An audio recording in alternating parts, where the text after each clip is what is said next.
The Second World War is approaching its climax. In the Far East, the armed forces of the United States begin their grueling campaign to take the island of Okinawa and prepare for an invasion of the Japanese mainland. In Europe, it is certain that the Third Reich will cease to be. The only question now is how long, and how many more lives will be sacrificed in order to bring an end to the reign of terror of Adolf Hitler. Since being betrayed by Hitler in 1941, Joseph Stalin has craved for the day that the red flag of the Soviet Union will fly over the heart of Berlin, no matter the human cost. Beginning in January of 1945, the Red Army swept deep into eastern Germany, with everything being put to the torch. For every Russian farm burned, 2 German farms shall be razed. For every Russian life taken by a Nazi, a German's time is snuffed out by the Soviets. This is the nature of an ultimate struggle between 2 of the world's most fanatical powers. Joseph Goebbels has been preparing for this very day. The Minister of Propaganda had been calling for total war policies to be implemented for the past 2 years. The closing of non-essential businesses, the conscription of women into the labor forces, waiving the limitations of enlistment into the main infantry wing, the Wehrmacht. His fanatic calls for every citizen to do their part to defend their country for their Führer resulted in the inception of the Volkssturm, a late war militia unit formed out of conscripted men from 16 to 60 years of age who were deemed able-bodied enough to partake in the fight. By the time of April 45, women from 14 up, invalids, and the compulsory Hitler Youth were also included in the Volkssturm. The Volkssturm would be under the eye of key remaining SS and Panzergrenadier units, the layout of what would be deemed the Berlin defense area. In the countryside, a mixture of reserves from the Wehrmacht, Navy, and Luftwaffe were rushed to fill the grossly depleted numbers of units on the front lines. These 2 army groups, Vistula and Center, would frantically work to construct defenses and obstacles along the Oder River, the last waterway that stood between the Soviets and Berlin. Every ridge, forest, and lake would be used to their advantage, most notably the Seelow Heights, some 30 miles east from the capital. Here, the 9th Army, commanded by Theodor Buss, would order to dig in and make their stance. Busse would watch throughout March as the Soviets occupied his hometown of Frankfurt an der Oder on the eastern side of the river. These were the shock troops that comprised the 1st Belarusian Front, commanded by Georgy Zhukov. The popular Soviet general, after being demoted after the German invasion of Russia, had been seen at the center of a string of victories, making him the most popular commander in the Soviet armed forces. Zhukov had rode his wave of popularity to the Oder, and plans called for him to take Berlin. But he was flanked by rivals. To the north was Konstantin Rokossovsky, often critical of Zhukov's actual involvement in the Soviet victories, would take his 2nd Belarusian front to the north to take out the 3rd Panzer Army. To the south was the 1st Ukrainian front that it was helmed by Ivan Konev. Both he and Zhukov had been neck and neck in their race to the Oder, but Konev was expected to cut Berlin off from the south and beat the Americans to the Elbe River, splitting Germany. Stalin, worried of encroaching allies, sought to quicken the move on Berlin by permitting Konev's proposal to split part of his force to move directly on Berlin if practicable. This hastened Zhukov's urge to commence operations as soon as possible.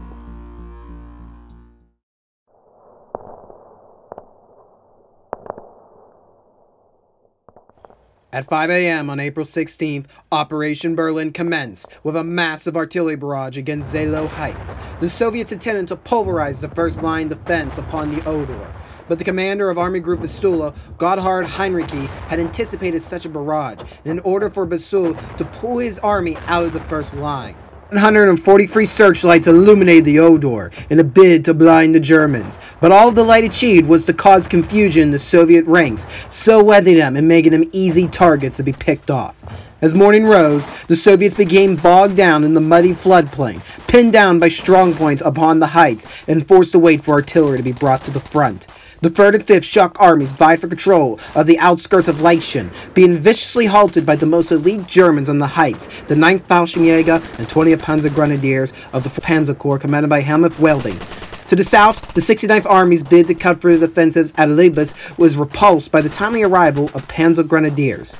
It would not be till late evening that elements of the 4th Guards Rifle Corps managed to gain a foothold on the heights near the strategic train station of Warbig. While Zhukov had been stymied outside of Seelow, Konev's tanks had made steady progress to the south. The 4th Panzer Army were being quickly routed by the tanks of the 1st Ukrainian Front, who looked poised to capture the city of Forest in the coming days. Stalin gave approval for Konev to send his tanks north toward Berlin, hoping it would spur Zhukov to redeem the setback on Seelow Heights.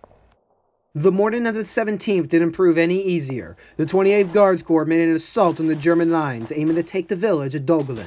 But standing in their way were 6 Tiger tanks, which Soviet command hoped to destroy with their Katyusha rockets. Multiple barrages throughout the day careened into Dogolin, but the Tigers and Panzers held firm, mowing down wave after wave of Soviet infantry. To the north, the 79th Rifle Corps quickly advanced upon the town of Warzin, but were stopped from going any further by the timely arrival of the 25th Panzer Grenadier Division. Compounding matters were the needs for the engineers to construct bridges for armored vehicles to cross the flooded canal. In the close-quarter fighting, a firestorm erupted, starting to burn the town. But by the end of the day, the 4th and 28th Guards managed to secure elements of the Seelow town. Both sides were frustrated with their situation during the night. Henrique had sent Busse the last of viable reinforcements from Berlin to the heights. The German center was on the verge of collapse. Zhukov, meanwhile, had expected to tackle the heights on the 16th, and had covered less than the ground expected. Most of the night and into the morning the 18th was spent shuffling as much Soviet artillery as possible to the front lines. Following an aerial strike catching German reinforcements from Berlin, the general attack resumed. Wurzer continued to be a strong point. Elements of the 25th and 18th Panzer Grenadiers took up positions on the road running south toward Kernersdorf, but they would be undermined by day's end as the 5th Shock Army, reinforced by armor, managed to push the Fallschmiede into the countryside west of Seelow. By midday, Busse phones Henrique to report the day is in crisis. Henrique tries to phone Berlin for more reinforcements, but is only offered Volkstrom. When the German flanks begin to find Soviets bypassing their lines, they quickly begin to pull back. On the 19th, the day of reckoning for the 9th Army had arrived. Soviets steadily beat them off the heights of Seelow. Zhukov's signature pincer encirclements were put into practice to envelop whole swaths of Germans. The army disintegrated into 3 elements, with only Wedling's Panzer Corps managing to pull free from Berlin. After 4 ghastly days of combat, the Germans' last line of defense had at last broken.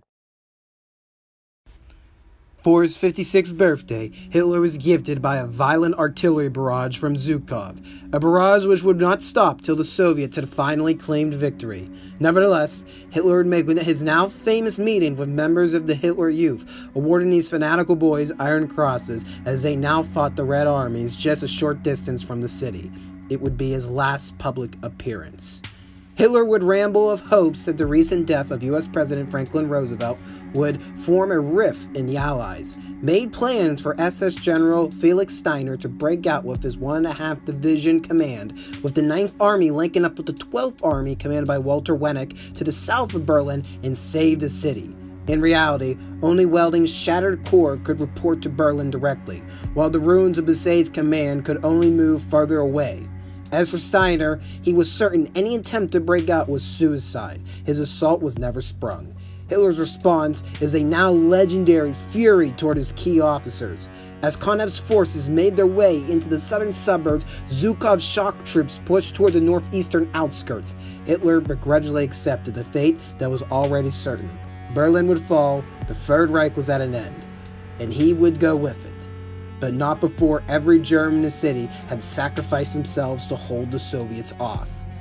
Heinrich Welding was previously sentenced to be shot for presumably retreating from the Eastern Front, but following his own personal defense of his actions, Hitler promoted him to take charge of the grim situation in the Berlin defense area. He would divide the city into 8 sectors, with roughly 100,000 soldiers at his disposal. However, about half of that number were Volkstrom, and 2,000 Waffen-SS stationed in the center of the city were under the control of Commandant Wilhelm Mohnke, who took orders directly from Hitler rather than Wedling. Wedling sought to balance the defenses by spreading out his former corps, the 20th Panzer Grenadier Division to the west, the Müncheberg and SS Nordland Panzer Grenadiers to the east, and the 9th Fallschmiede to the north, and the 18th Panzer Grenadiers were to be held in reserve. 3 heavily fortified flak towers strategically placed throughout the city finalized the maze of rubble the Soviets would have to traverse.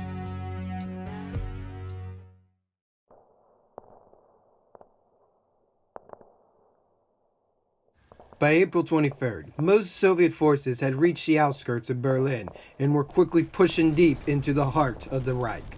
From the north came the 2nd Guards Tank Army, who slugged their way into the suburb of Wittenau. The 9th Rifle Corps moved toward the community of Karlshort, aiming to take the Rummelsburg power station. To the south, elements of the 4th Guards Tank Army sped toward Potsdam, where a strong German garrison guarded both sides of the Havel, protecting the critical Gatow airfield. The 47th Army had crossed over the Havel earlier in the day and swept down the riverfront, aiming to take Gatow and Potsdam from the rear.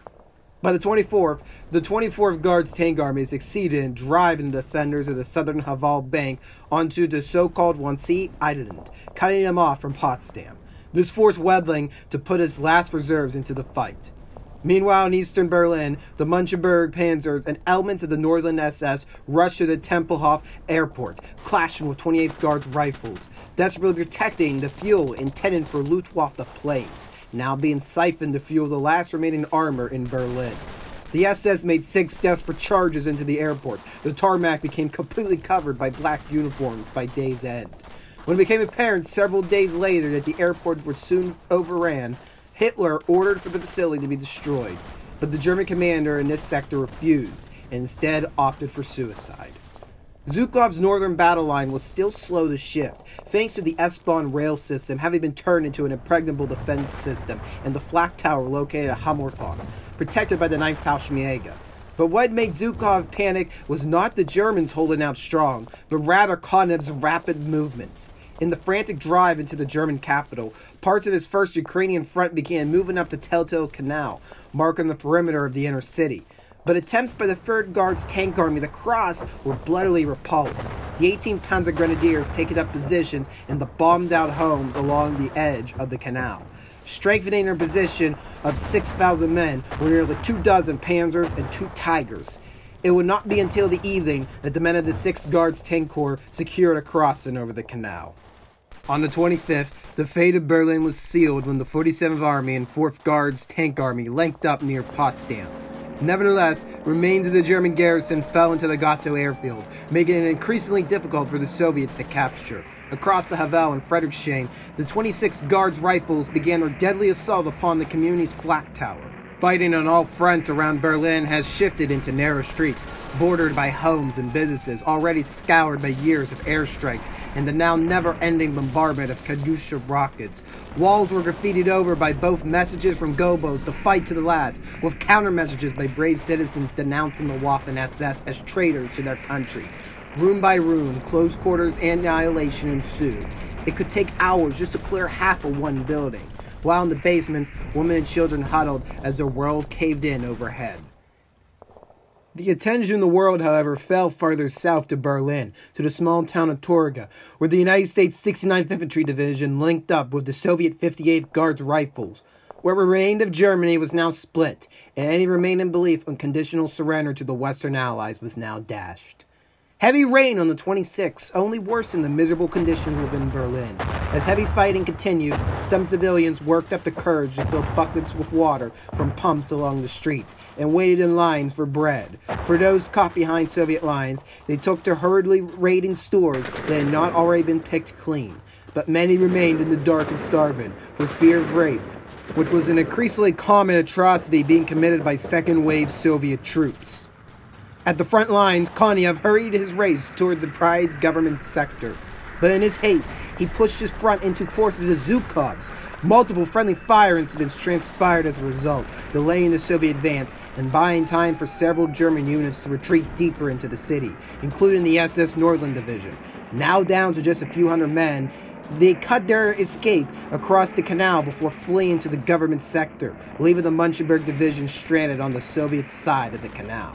As a result of Konev's recklessness, Stalin ordered for new boundaries to be drawn, splitting the southern half of Berlin in two, with the Reichstag at the very end of that border.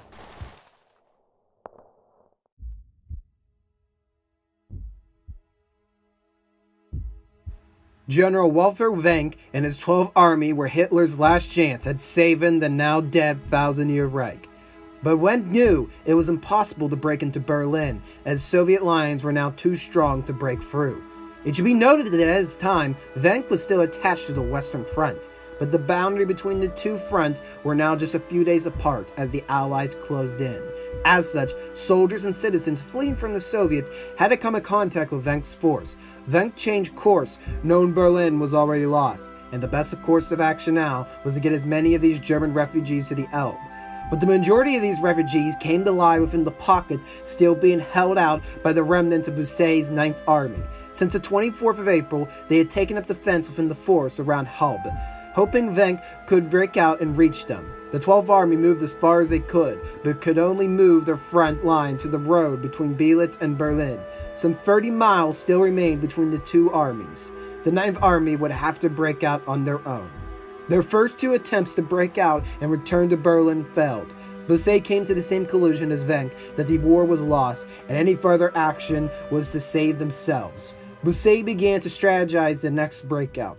On the night of April 28th, the breakout commenced. The 11th SS Panzer Corps led the assault, pushing toward the north to block Soviet counterattacks from Berlin.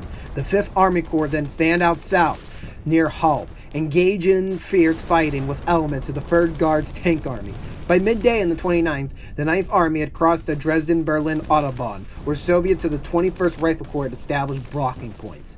Within the first day of the breakout, scores of SS and refugees were captured, including the commander of the Panzer Corps. As for the rear guard, they delayed to advance, and the pocket quickly sealed upon them. The majority of the refugees were unable to escape. The 21st Panzer Division chose to fight to the death north of Halbe.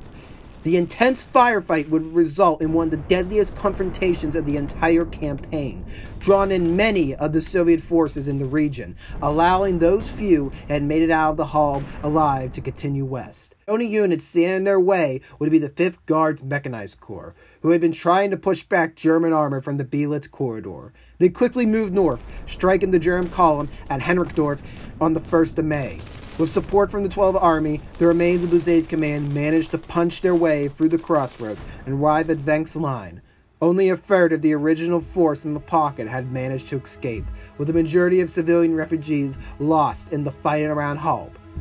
Wenck and Busset began their retreat to the Elbe, where they would have to traverse the blown-up remains of a rail bridge at Trugemont, surrendering to the 102nd Infantry Division of the U.S. 9th Army.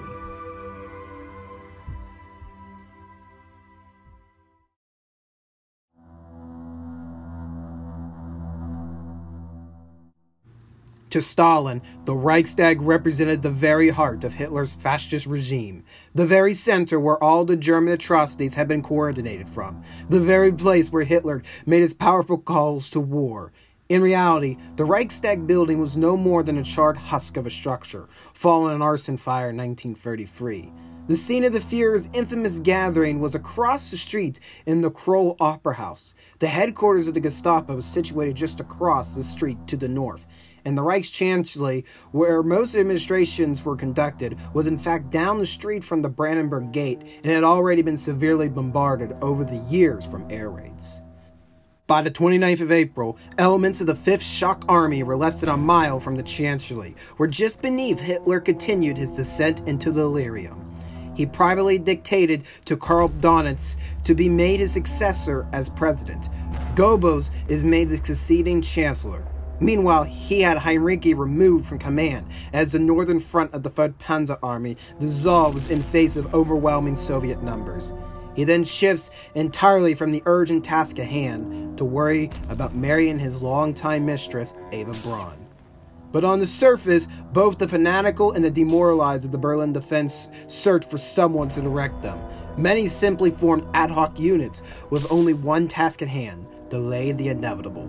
The SS Nordland Division and the remains of other SS units in the city fell into the government sector, executing any deserters, leaving their bodies to be strung up on poles. Any house found with a white flag was ordered to be shot upon by the SS. For the citizens of Berlin, their enemy was both foreign and internal, and could only hope one side would soon prevail. Unfortunately for all sides, the final hour of the Third Reich would be the longest. The 79th Rifle Corps of the 3rd Shock Army had at last reached the northern bank of the Spree. Just ahead, they could see the shattered dome of the Reichstag and the rest of the government buildings. But in order to reach the prize so many had already died for, they would have to traverse the Moltke Bridge, which was now obstructed by several anti-tank barricades and covered by machine gun nests in the Ministry of Interior. T-34s pushed away the northern barricade, but could not advance any farther as it had been weakened the day prior by a failed attempt by the Germans to mine the bridge. At first light, the 150th Rifle Division moved in, being torn up on the bridge. A second wave, this time made by elements of the 171st Rifle Division, met a similar result. However, by midday, a narrow corridor of passage was opened across the bridge to the diplomatic quarters. Here, the 380th and 525th Rifle Regiments poured into the first floor of the embassies, but struggled to advance up the building. Across the street, the 756th and 674th Rifle Regiments attempted to charge into the Ministry of Interior, but were soon driven back into the street by the personal guard of SS Reichsfuhrer Heinrich Himmler. The 150th Rifle Division would struggle throughout the day to make much gains within the structure now being dubbed Himmler's House, with fierce resistance from SS and Hitler Youth who were being spurred on by lies over the radio of a ceasefire imminent between the Germans and Western Allies. By evening, the Soviets had cleared the entire first floor and were now able to see across the plaza toward their target. Approximately 430 yards lay between the Soviets and the Reichstag, but the entire plaza in between had been turned into a maze of obstructions, with numerous machine gun nests, artillery emplacements, and a large flooded ditch carved down the middle of the ground. Not to mention the gun emplacements in the buildings surrounding the plaza, and the flak tower located to the west in the Berlin Zoo. The night would be spent shifting Soviet artillery across the Spree and inching the 8th Guards Tank Army closer to the Chancellery from the south. April 30th opened with a hurricane of fire from the Kroll Opera House and Reichstag. The 207 Rifle Division were rushed over the Moltke Bridge in order to neutralize the Opera House defenses. Howitzers shelling intensified, trying to soften the plaza defenses. At around noon, the first rush toward the Reichstag was made, with terrible losses. Quickly, another barrage of artillery, then a second infantry wave, then pulverized. Artillery became bogged down by the Reichstag defenders, many of whom were in fact foreign units, including the 31st Charlemagne Division from France. They knew what awaited them for defecting to the Nazis, which only increased their desperate last stand. By mid-afternoon, the Reichstag assault had grown to a bloody stalemate. If it had been any other time of the year, these exhausted Soviet forces may have been allowed to fall back to Himmler's house and plan a better assault the next day. But the next day was May Day, the celebrated holiday for communism. Stalin ordered for the red flag to fly over the Reichstag in time for the celebrations in Moscow. The Soviets pinned down the plaza would either have to face the wrath of the German guns or the wrath of Stalin. The assaults resumed. Many fell, but by 6 p.m., they were at the steps of the Reichstag. Soviet artillery blew a hole through the bricked-up doorway of the building. The final push began.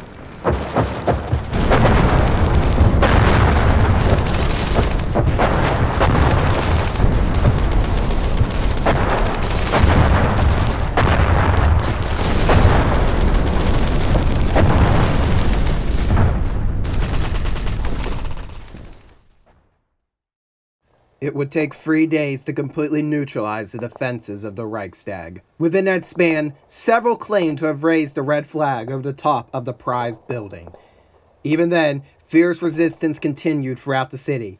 Goebbels still clung to the hope that some favorable terms could be gained, and sent the Chief of Staff of the High Command of the German military, Hans Krebs, to meet with the Soviet General Vasily Zhukov. Krebs informed Zhukov that Adolf Hitler had committed suicide on the 30th. Zhukov relayed the negotiations to Zhukov and then to Stalin, who demanded for unconditional surrender. By the end of May 1st, Goebbels and his family would take their own lives. By the following day, Krebs would also be found dead. Some shattered units elsewhere in the city tried to make a breakout toward the Spandau citadel, where the last German strongpoints remained. But rather than continue the slaughter, the 47th Army was able to negotiate the surrender of the German garrison. An attempt by the last remaining SS units in the city made a breakout attempt west, but were bloodily repulsed, with many including Wilhelm Mohnke himself being taken prisoner. In the early morning hours of May 2nd, a radio message from the 56th Panzer Corps was picked up calling for a ceasefire. Wedling would meet with Zhukov and sign the capitulation of the Berlin defense area. The Battle of Berlin was over. On May 7, 1945, in the French city of Reims, the unconditional surrender of all German forces were negotiated. However, the surrender would be restaged in Berlin to be within the presence of all the Allies, including the Soviets. May 8th would officially mark the end of the war in Europe, though fighting would continue till the end of the month. In Berlin, many still remain in the shadow of the rubble. Anyone found in any type of uniform, including railway staff, were rounded up as prisoners and being shipped off to the Soviet Union. Several key German officers, including Wedling, were invited to a fine dinner with Soviet officials before they too were taken prisoner. Although it was against orders, many soldiers and officers alike took to pillaging every building that could be accessed. Women would take to covering their faces in soot to ward off the attraction of any Soviet who attempted to do the unthinkable. In all, over 1 million people from both sides could be considered casualties in the fall of Berlin, with the particular numbers still being debated to this day. But as quick as the devastation had been, so too was the relief effort. During the final days of combat, Soviet forces were already beginning to repair transportation into the city. Many German women were enlisted in the cleanup effort to clear the rubble from the streets. Soup kitchens were opened throughout Berlin to all who needed them. Although conditions remained poor, the city and its country at last had a chance to breathe air not being cut by bullets, and able to at last look forward to a future. That future would be debated at the Potsdam Conference in July, as the Allied leaders met to form boundaries and protocol over who would have the responsibilities of restoring what parts of Europe. Germany was split, with Berlin itself divided into 4 sectors. The temporary boundary between democratic and communistic ran behind the Reichstag. The boundary would remain for another half-century, as Berlin became ground zero for another war between ideologies, this time a Cold War.